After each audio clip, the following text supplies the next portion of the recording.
سيدنا وحبيبنا وشفيعنا وقرة أعيننا ومولانا محمد صلى الله عليه وسلم زد وشرفا يا رب وكرما وتعظيما يا ربي بالمصطفى بلغ مقاصدنا واغفر لنا ما مضى يا واسع الكرم أنت شمس أنت بدر أنت نور. Bismillahirrahmanirrahim. Assalamualaikum warahmatullahi wabarakatuh.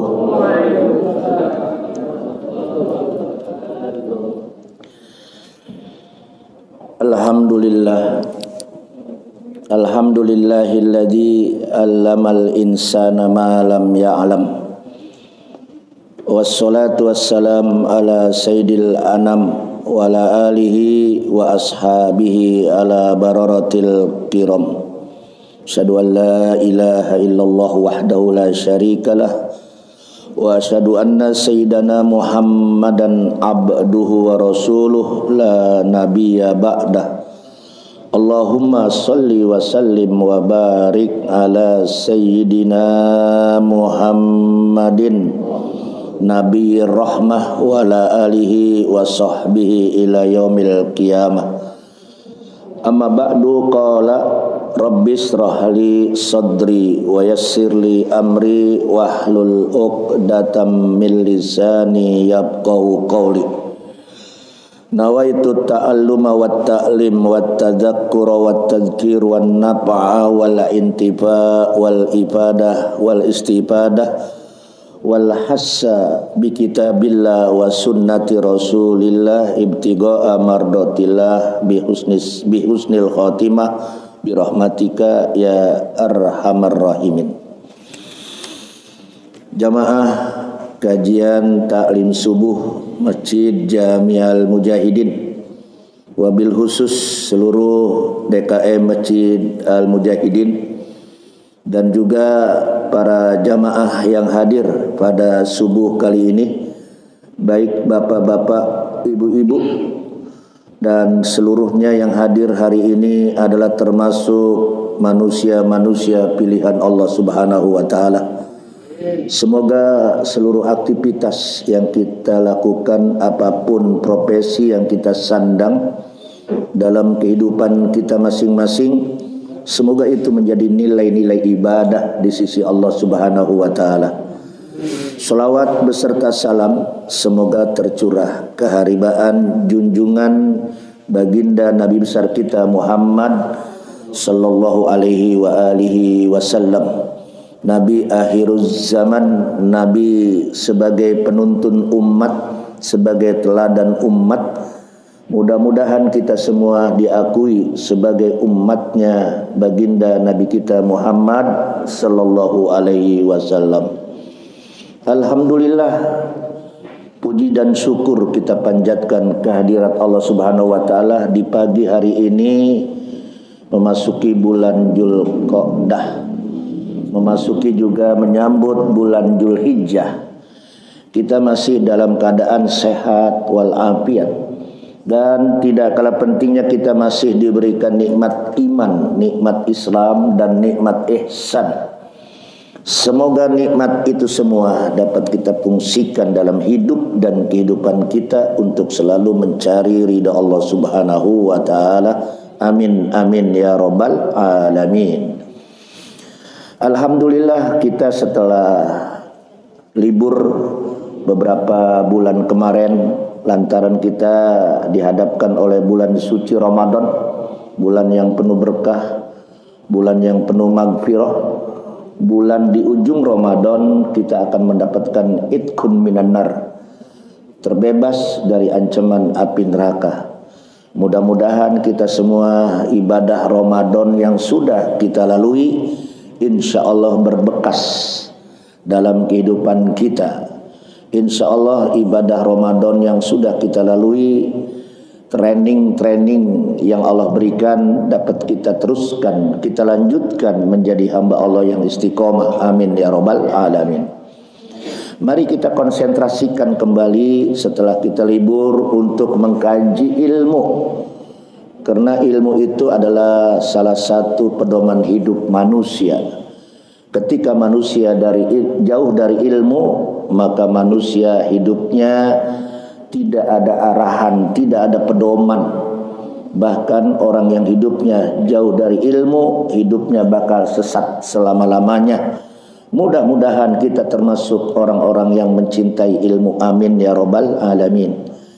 Untuk lebih lanjut, kita buka kembali kitab Riyadhus Shalihin yang dikarang oleh Syekh Imam An-Nawawi. Mudah-mudahan kitab ini bermanfaat, berguna buat pedoman hidup kita dalam rangka mengambil ilmu-ilmunya yang ada di dalam kitab Riyadhus Shalihin ini.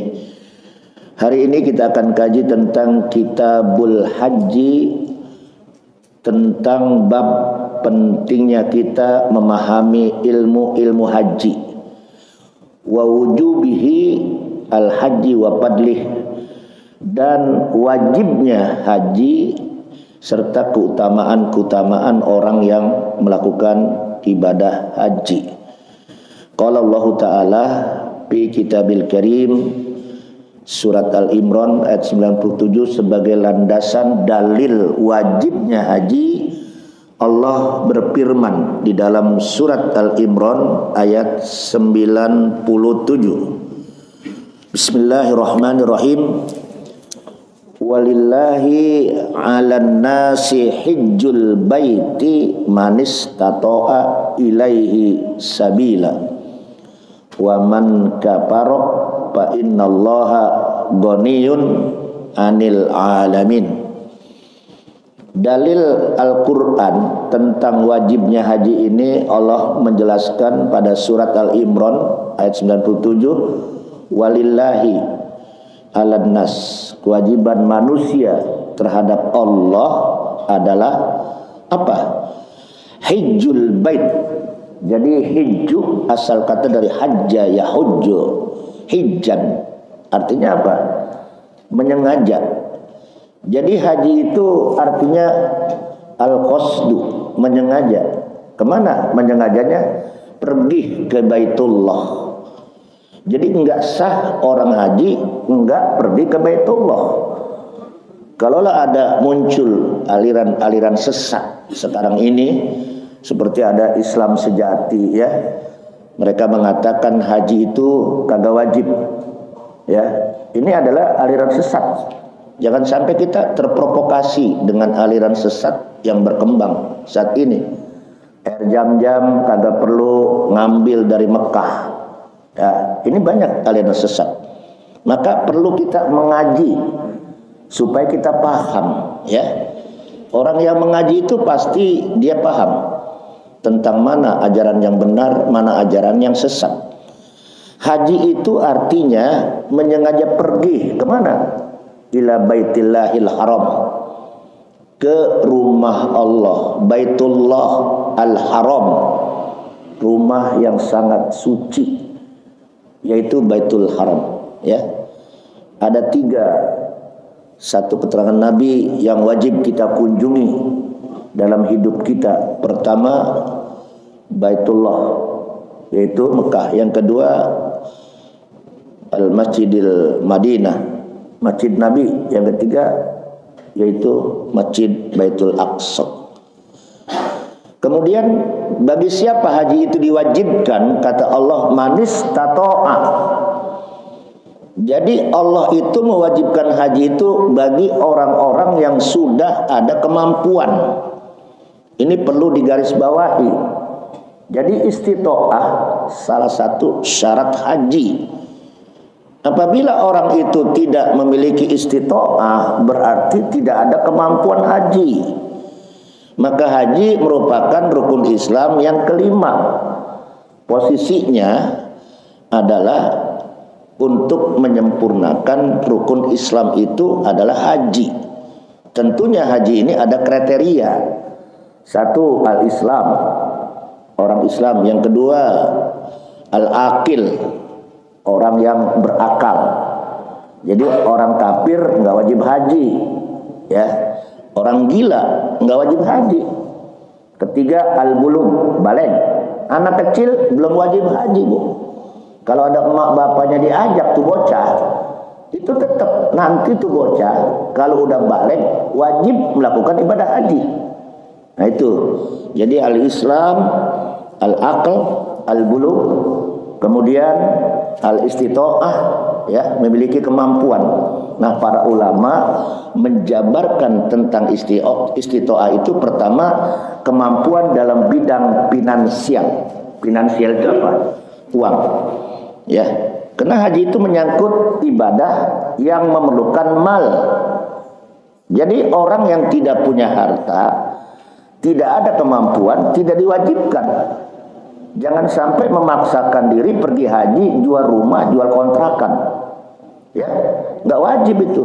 Ya, ada orang, Pak, ini udah berlanjut. Dia punya rumah 40 meter, lalu dia jual, harganya waktu itu cuma 40 juta, haji 30 juta.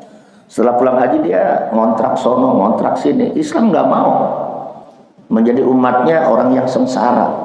Maka kriteria haji itu pertama yaitu istita'ah.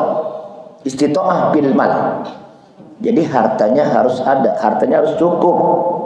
Ya, ketika dia berangkat haji 40 hari harus ada nafkah buat anaknya, keluarganya, ya. Nah, inilah yang dimaksud dengan finansial. Kemudian al-aman, aman situasinya. Tidak ada perang, tidak ada konflik, ya. Tapi alhamdulillah daerah Mekah itu sejak zaman dulu sampai sekarang situasinya aman. Wa man dakhalahu kana aminah. Siapa yang masuk Mekah udah dijamin keamanannya oleh Allah. Maka jangan pernah takut. Kalau kita pengen pergi haji, pasang niat dari sekarang, ya. Nabi mengatakan ta'ajjalul hajj. Ta'ajjalu. Cepat-cepat kata Nabi pergi haji, ya.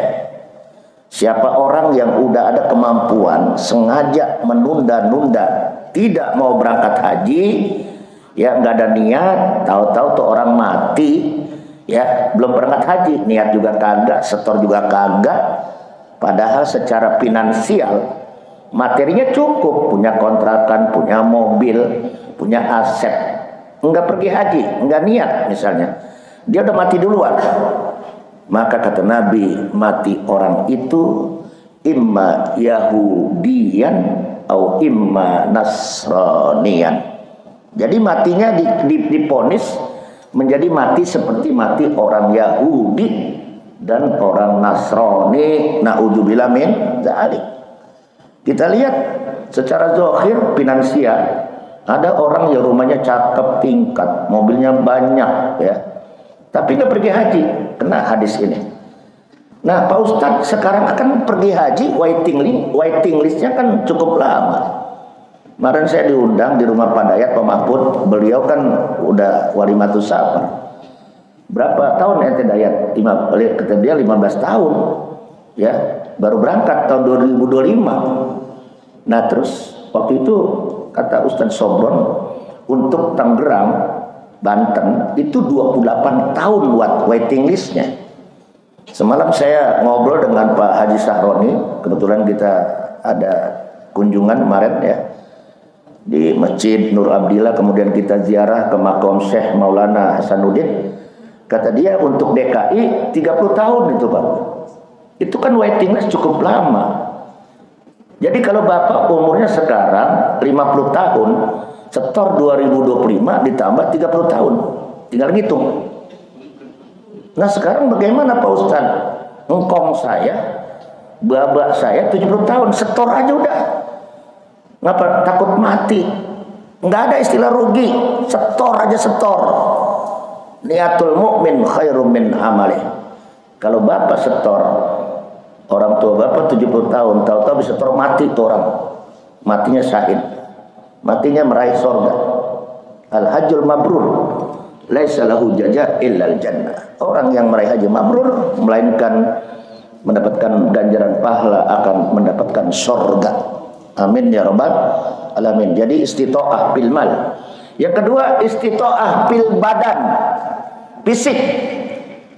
Karena haji itu lebih banyak mengandalkan fisik. Coba ibu-ibu, bapak-bapak yang udah haji atau umroh, itu banyak mengandalkan fisik. Betul nggak? Ketika kita tawaf di Ka'bah, jutaan umat Islam dari pelosok penjuru dunia, kita muterin Ka'bah, ya, itu fisik. Ya, kemudian kita sa'i baina Safa wal Marwah, itu juga fisik. Belum lagi nanti kita bermalam di Musdalifah, ngambil batu untuk besoknya melontar jumroh, itu ke fisik. Belum lagi kita wukuf di Arafah, karena puncaknya haji itu Arafah. Nabi mengatakan al-hajju Arafah, puncak haji itu ada di padang Arafah. Jadi kalau ada jamaah haji enggak wukuf, kagak sah hajinya, wajib balik lagi saudara. Karena wukuf itu salah satu rukun daripada ibadah haji. Itulah haji. Haji itu wukuf di Arafah, puncaknya. Sedangkan umroh tidak ada wukuf, saudara. Jadi haji itu sudah ditentuin waktunya. Al-hajju ashhurum ma'lumat. Haji itu sudah ditentuin waktunya. Dari mulai bulan Syawal udah ada niat untuk haji.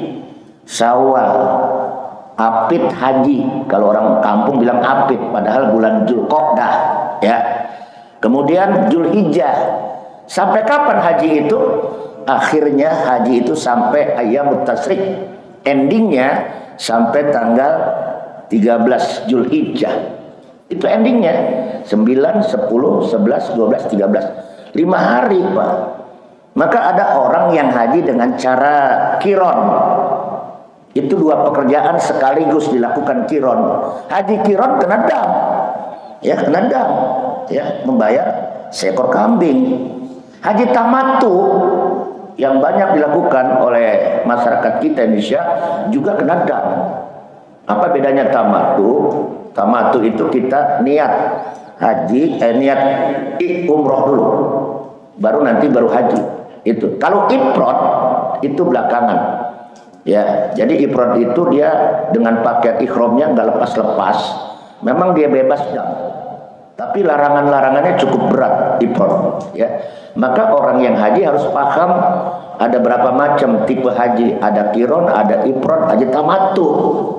Jangan sampai Bapak kemarin udah haji ya, udah. Alhamdulillah Pak Ustadz saya udah haji. Haji apa Pak? Tahu sih mah haji apa tahu gitu. Lah ini orang ngapain sono? Udah bayar yang mahal, nggak ngerti ilmu lagi. Kata ulama, orang yang tawaf itu sama dengan sholat. Jadi harus suci dia, nggak boleh kentut waktu tawaf. Gitu Pak. Kentut, wudu, kentut, wudu. Beda dengan sa'i. Kalau sa'i kentut, pret terus, nggak apa-apa.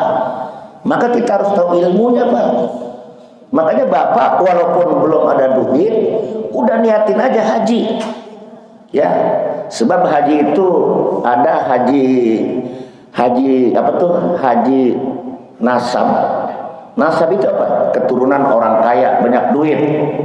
Kapan aja bisa setor, namanya nggak nasab. Orang kaya hajinya gampang. Ya bisa umroh kapan aja, orang kaya punya duit. Ada haji kasab. Kasab itu artinya apa? Haji boleh usaha, boleh ngumpulin tuh dia seperak 2 perak, akhirnya bisa berangkat haji Pak. Karena niatnya mantap, bisa berangkat haji. Nggak mudu-mudu, dia keturunan orang kaya. Banyak orang yang bekerja keras karena dia usahanya gigih, dia bisa pergi haji. Nggak pakai duit, ada naik sepeda Pak, sampai dia. Ayo, lah Bapak udah nggak ada niat sama sekali, kasab kagak ada, boro-boro naik sepeda. Sepeda itu bagian kasab, usaha. Yang ketiga ada haji nasib. Nasib itu apa artinya? Emang itu orang nasibnya bagus. Saya pernah cerita, itu ada salah satu Masjid Al-Qur'an, air maya, bayaran lama.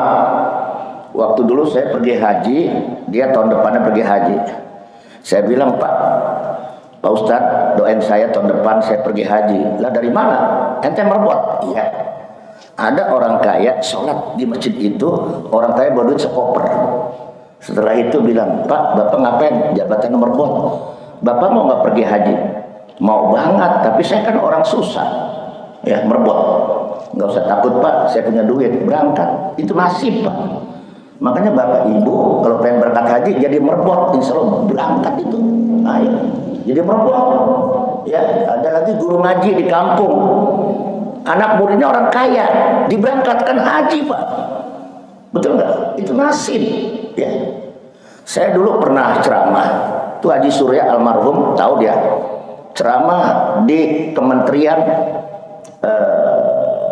kementerian milik waktu zaman Gus Dur itu adanya Marzuki Usman. Dia seorang menteri, turun khotib dipanggil. Ustaz Abi dipanggil, kata security-nya, ada apa nih? Apakah ceramah saya terlalu vokal? Enggak. Kata Pak Haji Marzuki, Pak Ustaz udah berangkat? Belum, umur 32 waktu itu. Mau berangkat? Ya mau banget. Waktu itu cuma 7,5 juta Pak. 92. Hari ini setor, besok berangkat. Enggak ada waiting list kayak itu.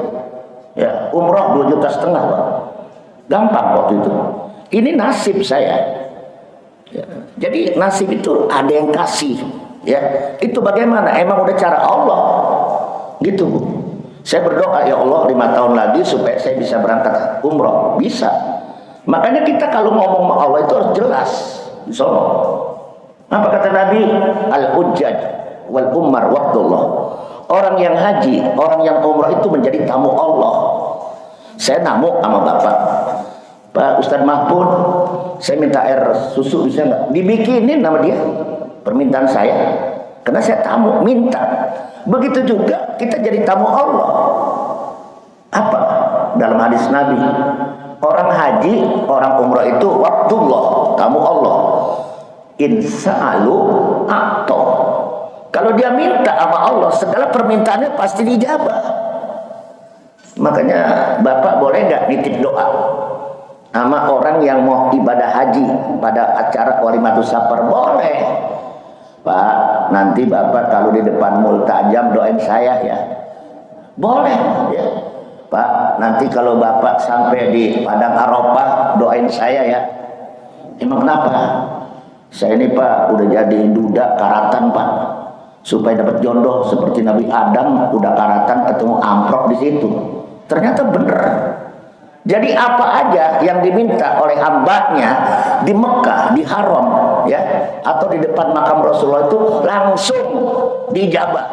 Laisalahu hijab, nggak ada hijab. Wa ijada'au, ya, ajabu. Kalau dia berdoa, doanya apa aja dikabul, ya dikabul kok, nggak usah takut. Wa idza anfaqu ukhlifu. Kalau dia keluarin dananya. Kan haji sekarang ini kan ada 3 macam, Bu. Ada haji reguler. Itu haji pemerintah. 58 juta berangkat. Mungkin kalau ditambah dengan ikut di KBIH ada yang 7,5 juta, ada yang 10 juta. Katakanlah 60 70 berangkat itu. Haji reguler itu nunggunya sampai 15 tahun, sekarang 30 tahun. Kemudian yang kedua, Haji plus. Haji plus itu minimal 150 juta sampai 200 juta, Pak. Nunggunya 7 tahun. Bayangin aja, haji plus aja 150 juta sampai 200 juta.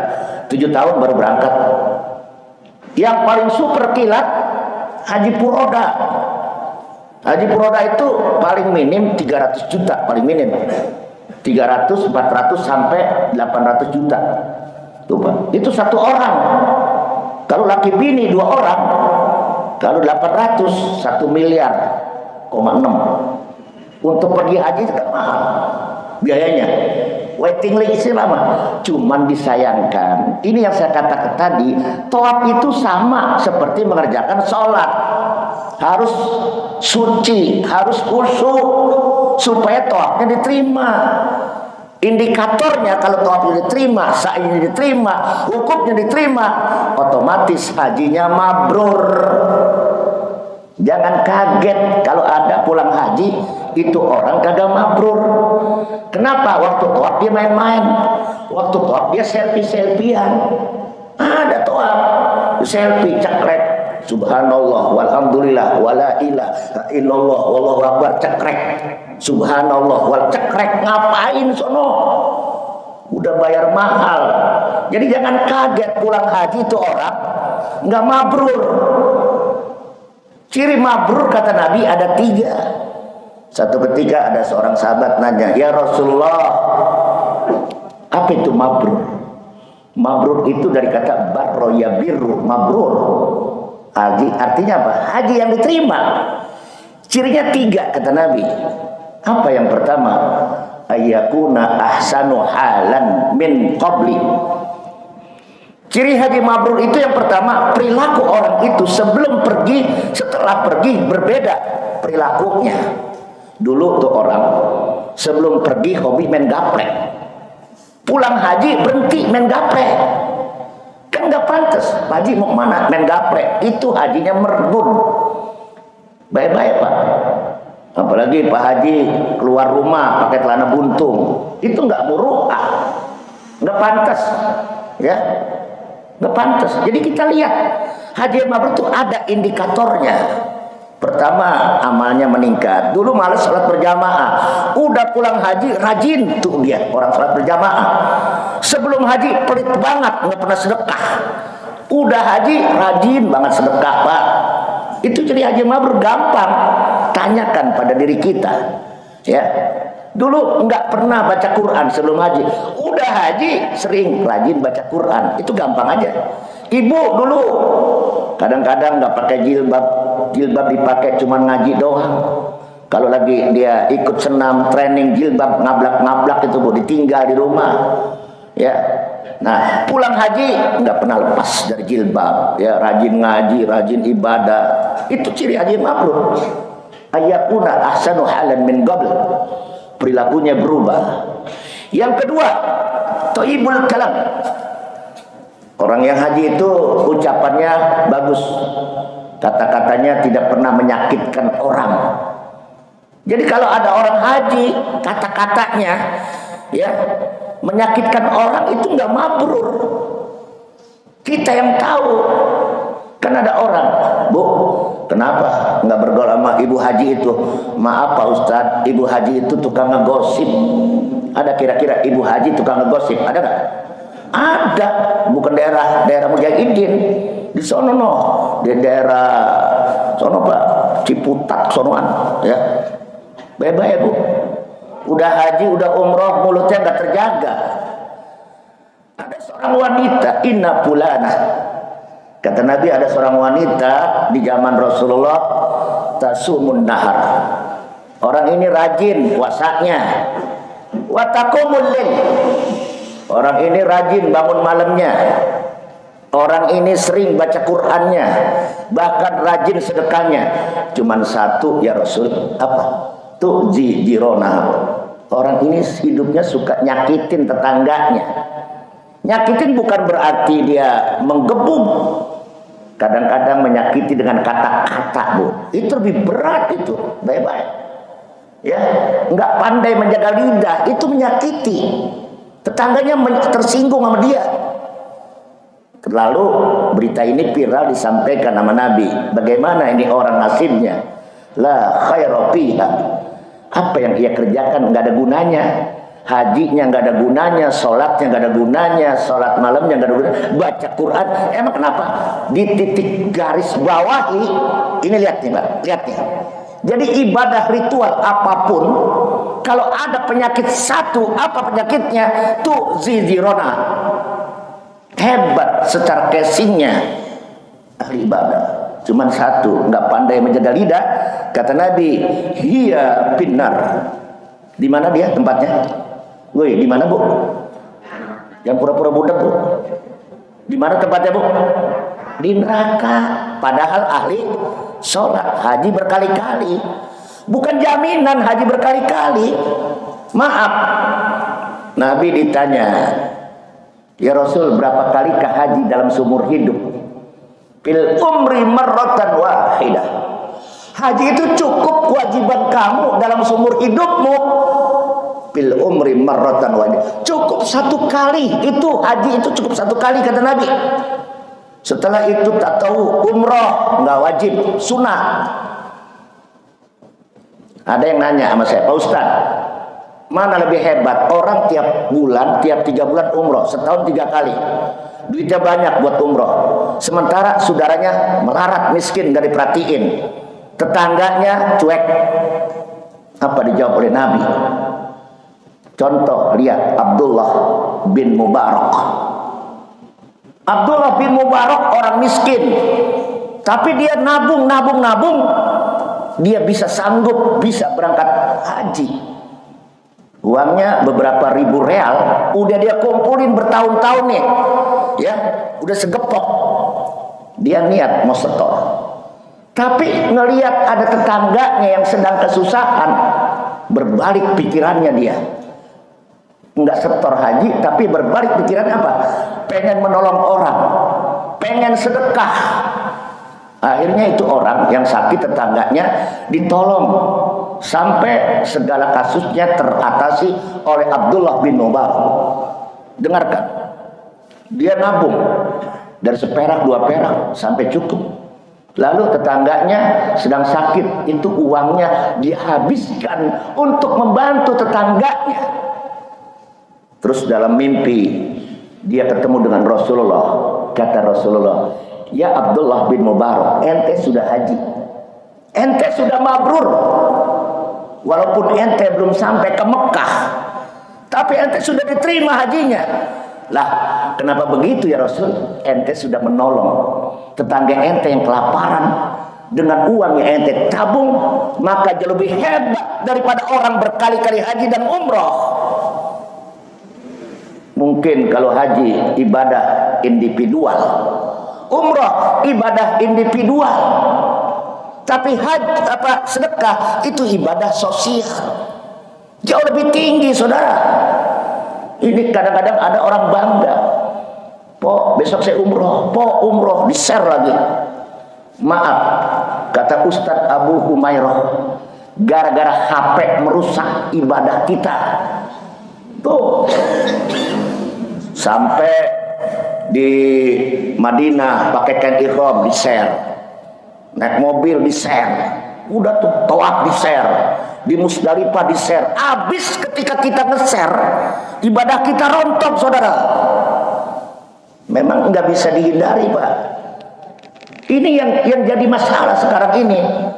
Ya, ada ibu-ibu ganjen, ya, sambil dia umroh nge-share, bilangin entar itu mah. Yang penting rukun-rukunnya ibadah haji itu dipenuhi untuk meraih haji yang mabrur. Nah, jadi kesimpulannya, memberikan sedekah kepada orang yang sangat membutuhkan jauh lebih indah daripada kita umroh berkali-kali. Ini namanya ngaji. Ya.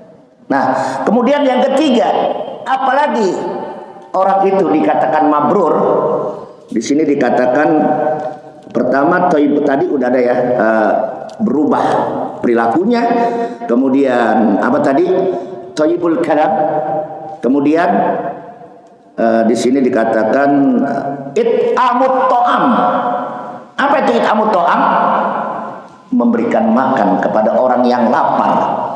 Jauh lebih tinggi nilainya ketimbang orang itu berulang-ulang pergi umroh dan dia mengabaikan tetangganya yang sangat membutuhkan. Nah, ini ngaji, Pak. Jadi kalau ngaji itu dia tahu mana lebih unggul. Kenapa Bapak nggak umroh, mendingan tetangga saya. Saya kasih satu kesimpulan. Bapak, Ibu, udah duit kumpul 58 juta. Ada tetangga membutuhkan operasi 58 juta. Berani Bapak berspekulasi ngasih? Jawab. Woi, berani nggak?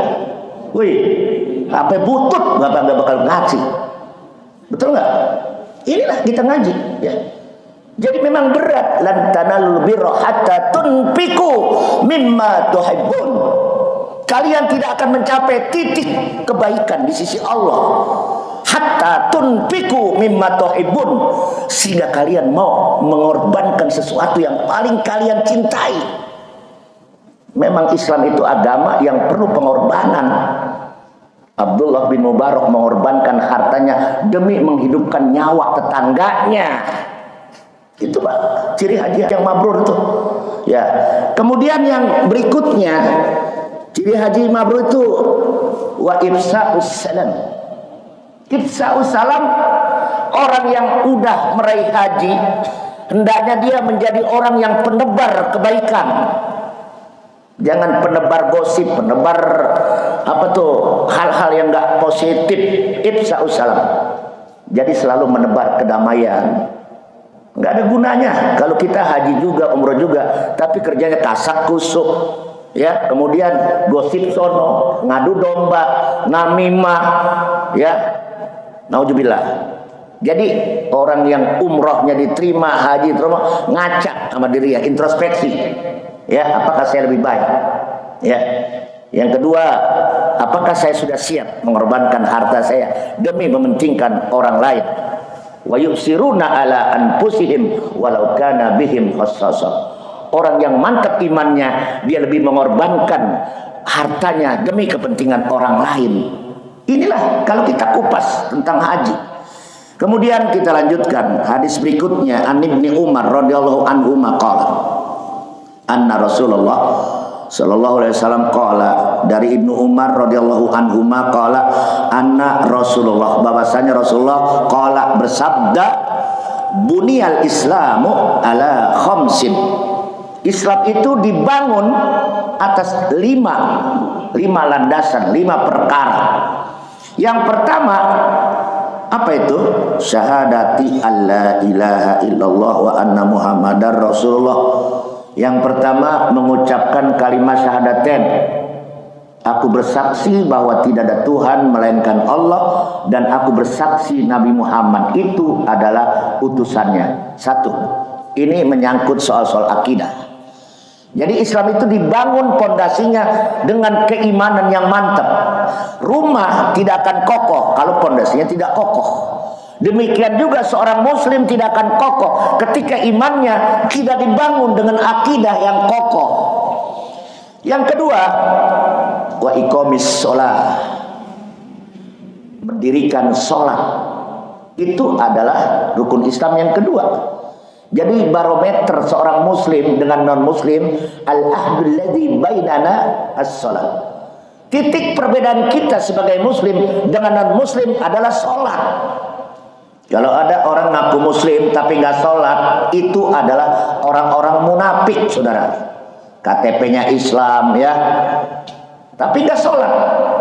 Atau dia udah pergi haji, udah umroh, cuman nggak sholat, maka hajinya tertolak, Pak. Awalu ma yuhasabu bil abdu as-sholat. Nanti pada hari kiamat yang akan diperiksa oleh Allah amalan sholat kita, bukan haji kita. Ya, kalau sholatnya benar, yang lainnya ikut benar. Kalau sholatnya rusak, yang lainnya ikut rusak. Jadi nggak ada gunanya. Apalagi macam-macam pejabat di era sekarang. Hajinya identitas, hajinya untuk mencari popularitas. Maaf, haji yang udah begitu mardut, saudara. Apalagi dana yang dia bawa, dana yang haram. Maka ketika dia mengucapkan kalimat talbiyah, labbaik Allahumma labbaik, labbaik la syarika laka labbaik, innal hamda wan ni'mata laka wal mulk la syarika lak. Ketika dia tarbiyah, kata Allah, "Hai malaikat, itu orang datang ke Masjidil Haram, tanah haram, membawa dana yang haram." Kata Allah, "Jangan diterima. La labbaik wala sa'daik." Ngapain kamu datang kemari ke tempat yang suci? Kenapa bawa yang haram? Allah tolak. Kenapa? Innallaha thayyibun la yaqbalu illa thayyiban. Allah itu suci, tidak akan menerima amal ibadah kecuali dengan cara-cara yang suci. Maaf, orang yang pakai dana haram untuk haji, hajinya mardut, tidak bakal diterima. Ini Apalagi hajinya boleh ngelecehin saudaranya, tanah saudaranya, sertifikatnya dipinjam. Gue minjem sertifikat, gue pergi haji. Begitu ditagih habis pulang haji ngotot dia. Ada kira-kira model manusia begitu, Pak? Banyak. Jangan pernah memaksakan diri. Udah nggak mampu, nggak ada kewajiban. Makanya Islam ada solusi. Kalau ente sholat subuh berjamaah bersama imam, lalu ente diam di masjid, zikir, iktikaf atau ikut pengajian sampai isyraq, itu sama pahalanya seperti mengerjakan ibadah haji dan umrah, tamah. Jadi bagi orang-orang yang gak mampu nggak usah khawatir, kata Nabi. Ja'a fuqara minal muhajirin. Satu ketika ada kaum fakir dari kelompok muhajirin, dia datang, ya Rasul, enak bener jadi orang kaya. Kenapa? Orang kaya mah bisa sedekah, orang kaya mah bisa haji, orang kayanya mah bisa membangun masjid, pesantren. Saya apa? Orang susah. Kata Nabi, jangan khawatir, kata Nabi. Hei para orang-orang susah, hei para fakir, ente bisa nilainya sama dengan orang kaya. Orang kaya haji, ente punya nilai seperti orang kaya. Orang kaya bisa sedekah, ente bisa nilai seperti orang kaya bersedekah. Apa kuncinya ya Rasul?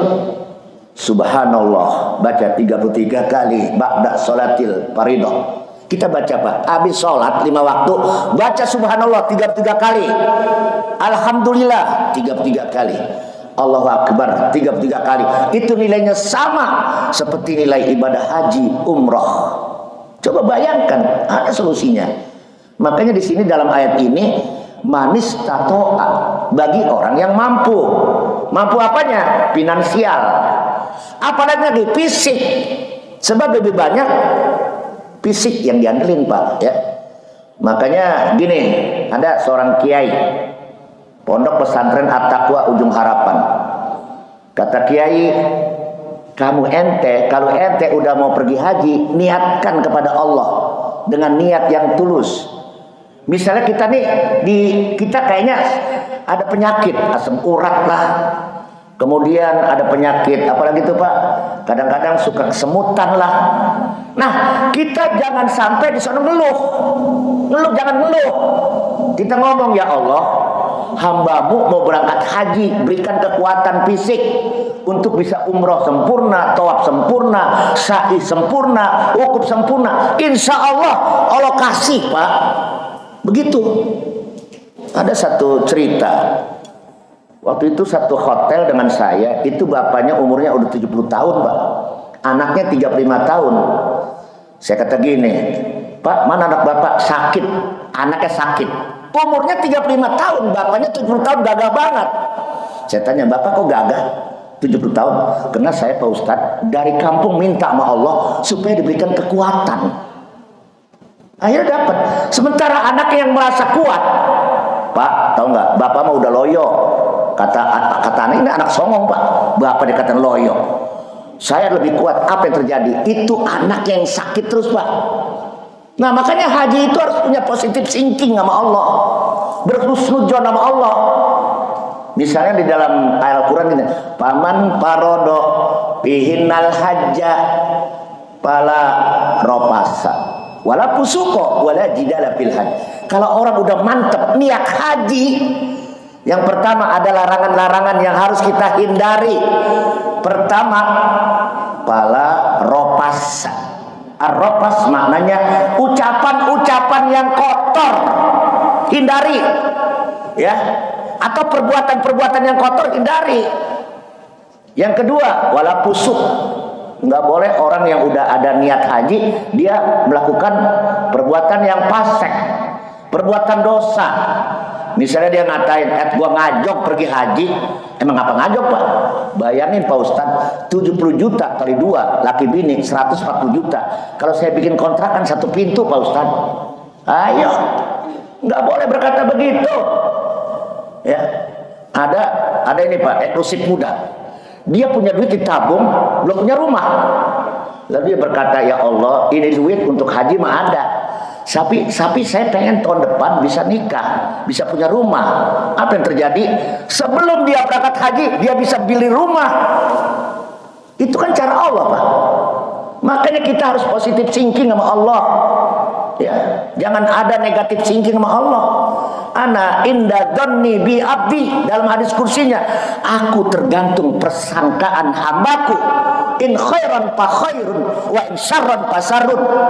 Kalau ada hambaku menyangka Allah baik, Allah pun akan lebih baik melakukannya.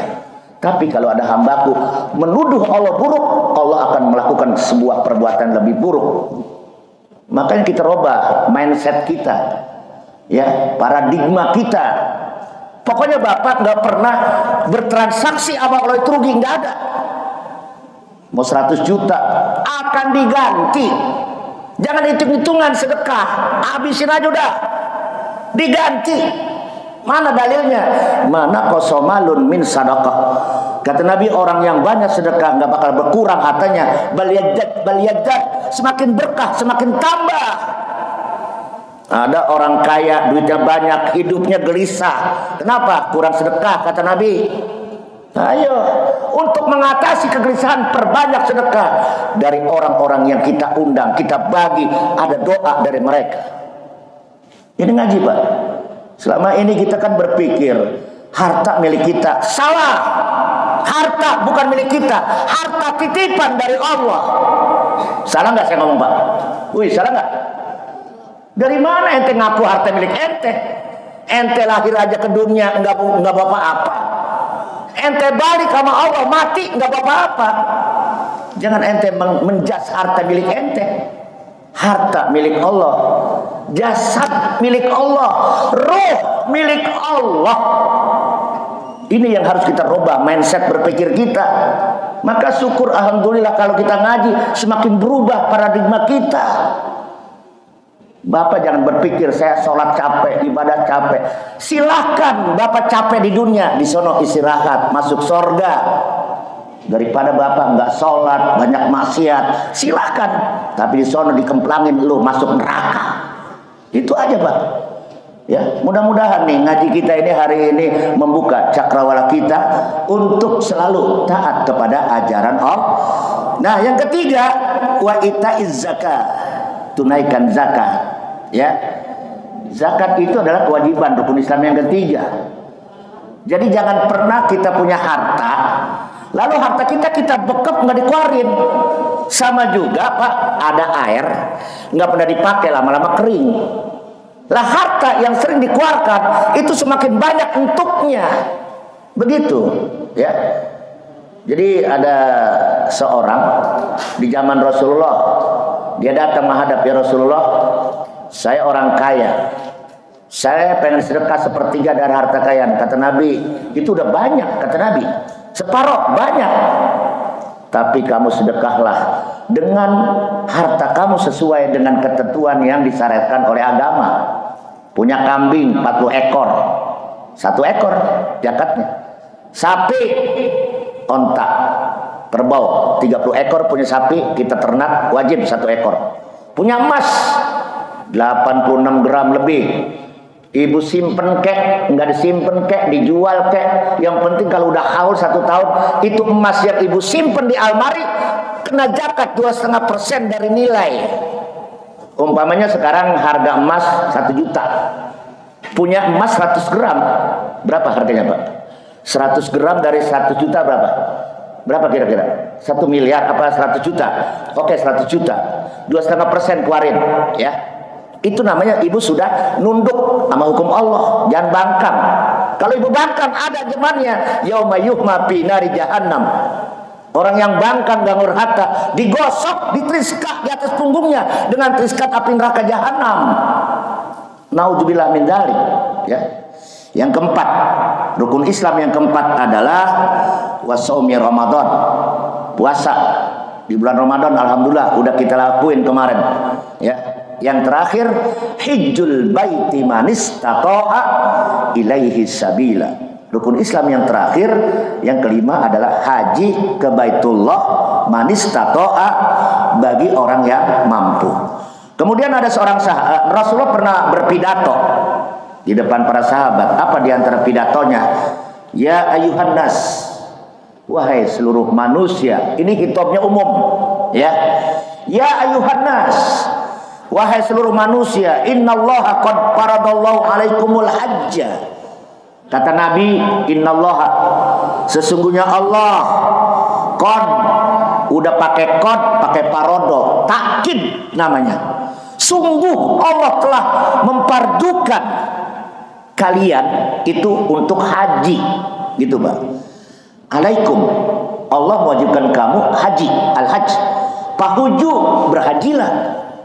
Nah ini kalimatnya perintah, bersegeralah untuk haji, kata Nabi.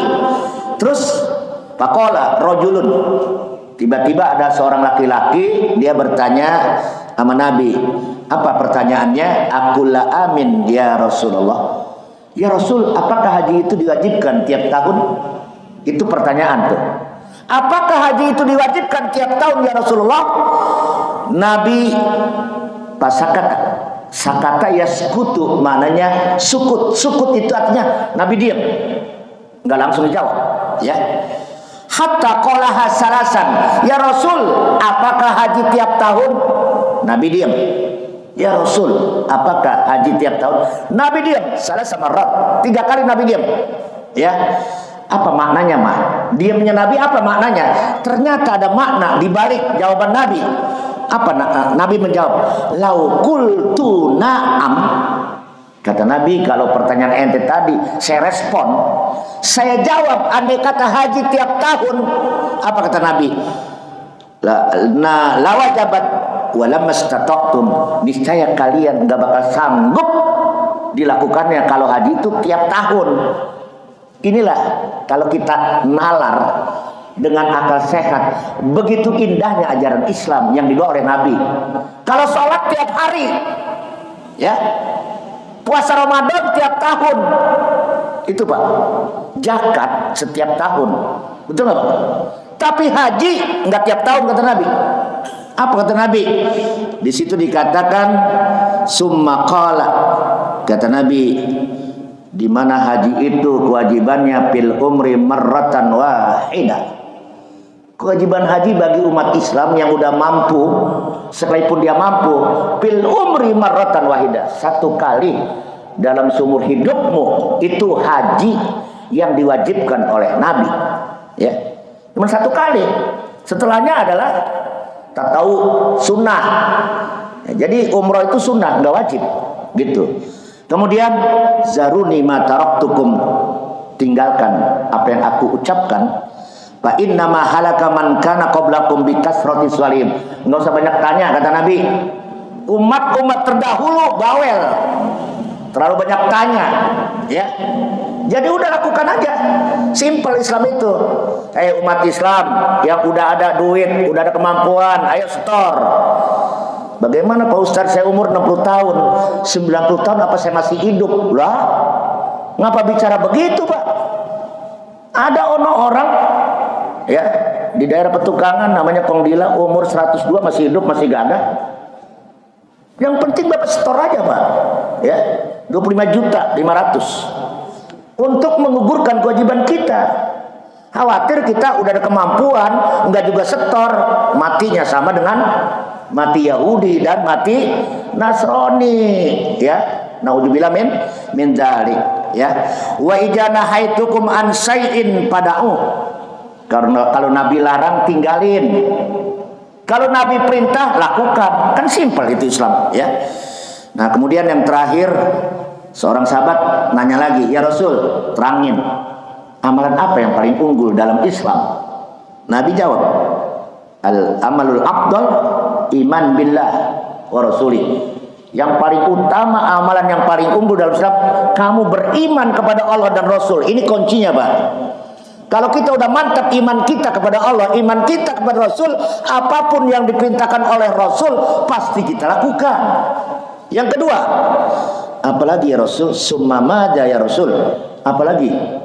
Nabi menjawab, al-jihad fi sabilillah. Iman yang paling unggul adalah jihad di jalan Allah. Di zaman Nabi ada seorang wanita, dia iri sama laki-laki. Ya Rasul, enak bener jadi orang laki-laki. Dia bisa perang, ya, melawan orang kafir, manggur senjata. Kalau dia mati, mati syahid. Saya bagaimana nih seorang wanita? Kata Nabi, jihadnya wanita adalah pergi haji dan umrah. Jauh lebih tinggi daripada perang seperti laki-laki. Jadi perempuan itu boleh, ya, melakukan jihad. Tapi jihadnya nggak seperti laki-laki. Dia melakukan haji dan umrah itu sudah bagian jihad, gitu. Tapi kalau perempuan pergi haji harus ada pendampingnya, muhrimnya. Itu dalam ajaran Islam, ya. Yang terakhir, ya Rasul, amalan apa lagi yang paling unggul dalam Islam? Nabi jawab, hajjun mabrur, haji yang diterima. Al-hajjul mabrur laisa lahu jazaa'un illal jannah. Haji yang diterima, haji mabrur, tidak ada ganjaran lagi kecuali orang itu pasti dijamin masuk surga. Demikian kajian subuh hari ini. Mudah-mudahan kita semua bisa meraih haji yang mabrur, dan saudara-saudara kita yang belum dipanggil, insya Allah dipanggil mudah oleh Allah Subhanahu wa Ta'ala. Perbanyak doa, kata Nabi, usaha. Insya Allah dengan doa dan usaha kita bisa pergi haji, ya Pak. Doa aja tiap hari, ya, usaha, insya Allah, ya. Kemudian kalau pengen cepat, ada amalan, Allahumma abi'u ardon, ya Allah aku jual tanah saya, insya Allah berangkat haji, Pak. Itu cuman amalan jualin tanah aja bisa berangkat haji, Pak, ya. Jadi mudah-mudahan bapak-bapak, ibu-ibu yang ngaji hari ini memberikan motivasi agar kita bisa menunaikan rukun Islam yang kelima. Allah, dengan cara Allah akan diberikan kemudahan supaya kita bisa sampai ziarah ke makam Nabi kita Muhammad Sallallahu Alaihi Wasallam di Madinah Al Munawwarah, dan kita bisa sampai di Mekah Al Mukarramah yang pahalanya satu kali perdu itu 100.000 rakaat, ya. Kemudian di Madinah mendapatkan pahala 10.000 rakaat. Begitu agungnya, begitu besarnya. Mudah-mudahan yang hadir akan selalu diberikan kemudahan oleh Allah Subhanahu wa Ta'ala untuk menunaikan ibadah haji dan umroh, dan udah yang orang-orang yang sudah melakukan ibadah haji bisa mempertahankan nilai-nilai kemabrurannya dalam kehidupannya sehari-hari, agar kita kelak pada waktu kita di yaumil qiyamah kita sudah disiapkan surga dari Allah Subhanahu wa Ta'ala. Al-Fatihah. A'udzubillah minasyaitonir rajim. Bismillahirrahmanirrahim. Alhamdulillahirabbil alamin maliki yaumiddin. Iyyaka na'budu wa iyyaka nasta'in.